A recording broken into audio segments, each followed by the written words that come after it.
Let me tell you the story of Eshu, the divine trickster, the clever messenger of the gods, feared by some, respected by all. In the Yoruba tradition of West Africa, Eshu is not evil. Oh no, he's much more complex than that. He is the guardian of crossroads, the master of choices. And today you'll see why you never underestimate Eshu. Long ago, in a peaceful village under the wide African sky, two close friends lived side by side. They trusted each other.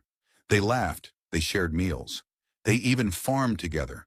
Their bond was strong, unbreakable, or so they thought.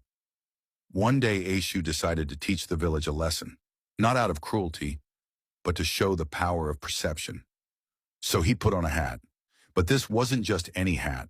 One side was red and the other was blue.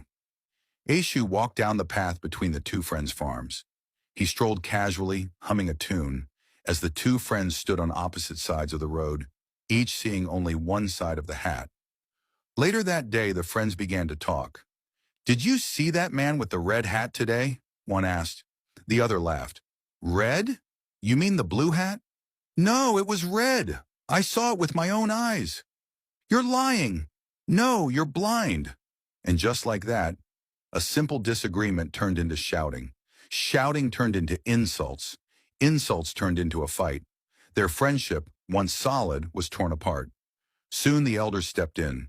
They called for the strange man on the road, and Eshu returned, still wearing his two-colored hat. He smiled and said, "You both were right, and you both were wrong.